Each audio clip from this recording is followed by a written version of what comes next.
Hello, let's look at practical user guidance for CUI users and understanding CMMC Level 2 NIST 800-171 domain awareness and training. We'll explore awareness and training requirements of the Cybersecurity Maturity Model certification, focusing on requirements 321 through 323. And we'll also discuss essential training topics every CUI user must understand, from recognizing phishing to handling cookies and online sessions securely.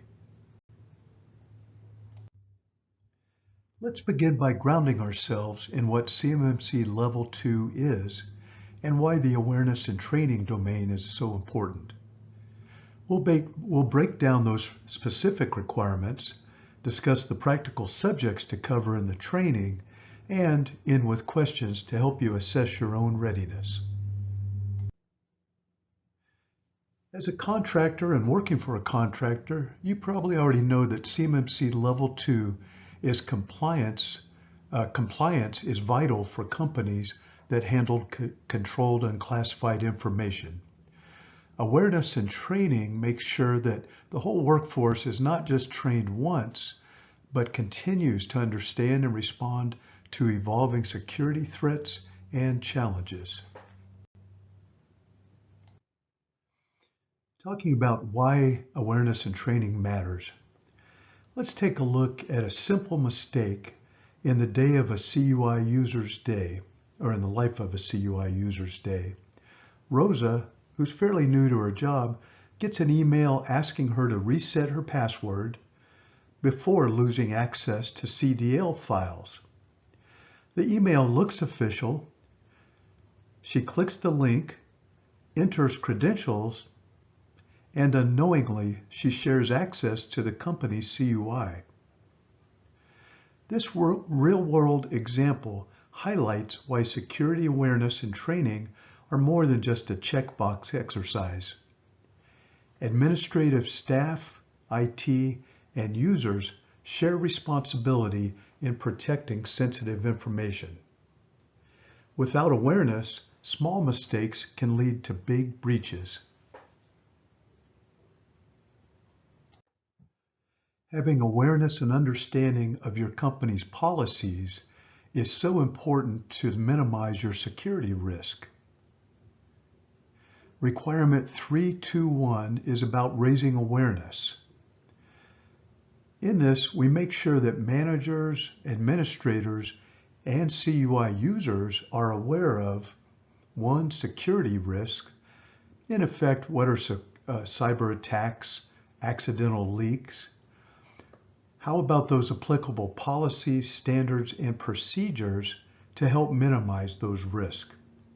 This applies to all of us that are interacting with CUI. Sub-requirement 321A states identify CUI security risks. 321B says identify the policies, standards, and procedures that are needed for those risks. And 321C, ensure all users are aware of those risks. And D, make sure that all roles are aware of those policies and procedures.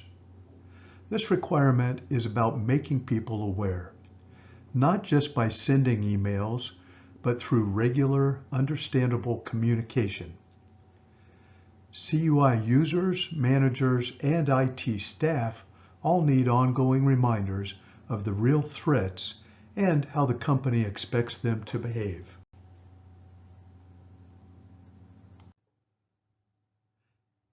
We know that CUI is valuable, and that's why attackers target it. Let's look at some common threats: phishing and social engineering, malware and ransomware, and accidental leaks, like emailing the wrong person. How do we mitigate these threats? We need strong policies. Those policies need to set requirements for passwords and the length of those passwords, the longer the better, multi-factor authentication, and session management. Let's look again at why do we target CUI? It's often the gateway to more sensitive data or to critical intellectual property. Adversaries use many tricks, from phishing emails to infected attachments. Policies exist to manage those risks, but users must fully understand those policies, recognize them, and execute them in their daily operations.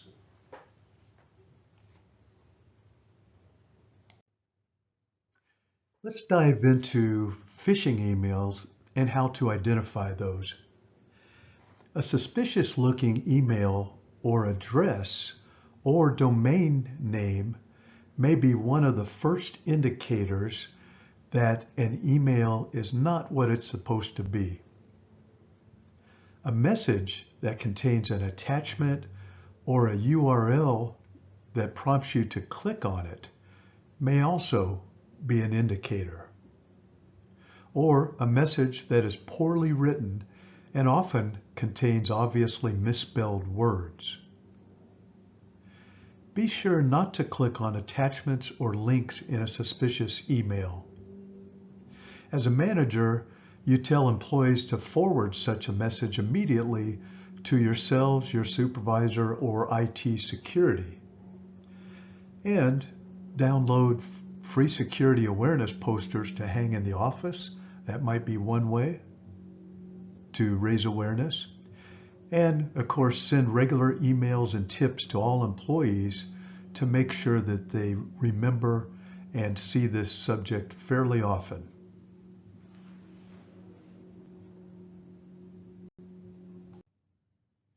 Let's look at role-based security training requirement 3.2.2, which is all about training by your role or function.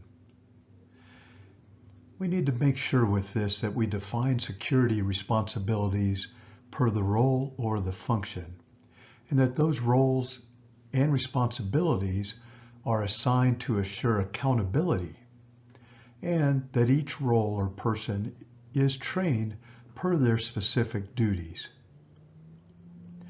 So of course we need to define those duties, assign the duties to personnel, and train accordingly. Not all staff need the same depth of training. IT administrators and standard users each have different responsibilities. Training must reflect those differences so that each person knows exactly what's expected and how to perform securely. What kind of training should we have? Let's talk about social engineering and phishing, recognizing fake emails, urgent requests, suspicious links and attachments. We should also talk about strong passwords, length versus complexity, password managers, super important, and then make sure to avoid reuse. Change that password. And multi-factor authentication is very important.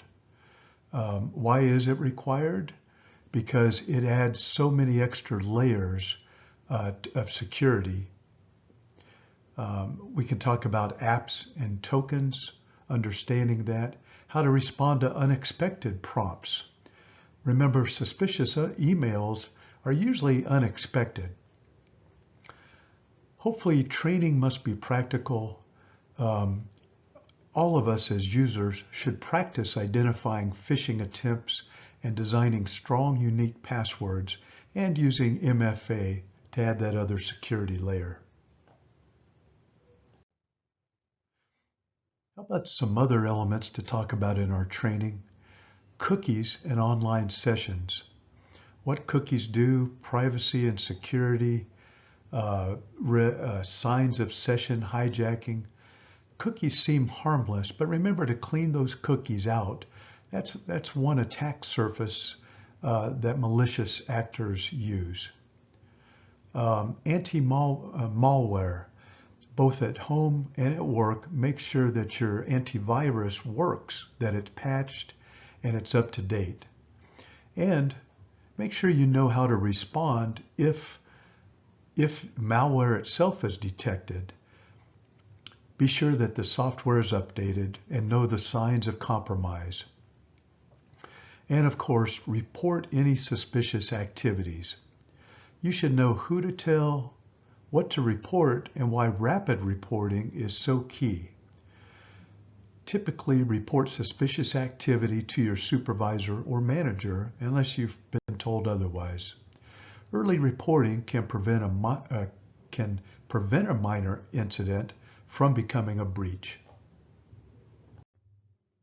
Let's talk about insider threat awareness, which is requirement 3.2.3. First, all of us as users and managers need to recognize insider threats. Then we need to be able to identify potential indicators of those threats. And of course, all of us need to be trained and to recognize and report suspicious behaviors. This really applies to all levels throughout the organization: employees, managers, and administrators. Insider threats are often overlooked.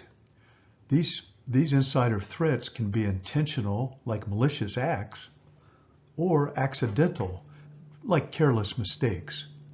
Training must balance vigilance with respect for colleagues, and staff should know the reporting process and how it protects them and the company.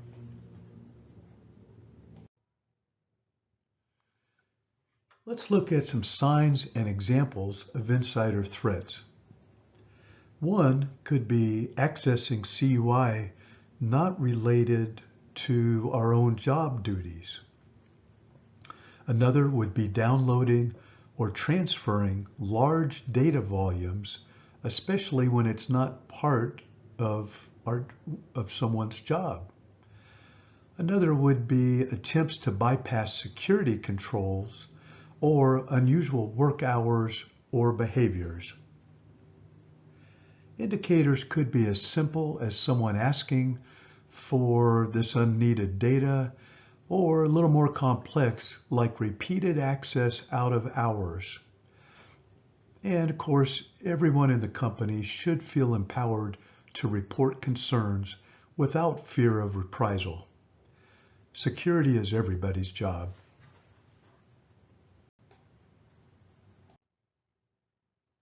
Okay, let's look at some additional key training topics that we can find online and that are good to know. Ransomware. We really need to know how it spreads, what it looks like, and how to respond. Data handling. What is the proper storage and sharing methods and limits and disposal? And insider threat. How do we respond to it? Who to contact? And what about the confidentiality of the reporting itself? And remember updating and patching software. Remember, malicious malware like ransomware spreads super fast, and our training should spread this fast response to that ransomware. Infected machines and reporting need to be addressed immediately. Let's look at policy and procedure access. Remember, let's make sure you know where your policies are. As managers, make those policies easy to find and access, whether that's on your company intranet or in a physical binder or even by way of an IT help desk. Make sure that's easy to find and access so that all employees stay informed. Also, encourage your staff to review those updates and ask questions when they're unsure. Security isn't static, it's dynamic. Everybody must stay up to date. How about all of us as CUI users and employees? What are the questions we should be asking ourselves? 1, do I know how to recognize and report a phishing attempt? 2, can I identify signs of an insider threat? 3, where are our policies stored and have I read them recently? How about 4, Who do I contact if I notice suspicious behavior? 5, am I using strong passwords and multi-factor authentication? 6, do I know how to respond if I come across a security incident? As managers, make sure you encourage your users to self-assess regularly. If the answer to any of these questions is no, it's time to ask for a training or for clarification, and that's a message for all users. Security is both an individual and a collective responsibility.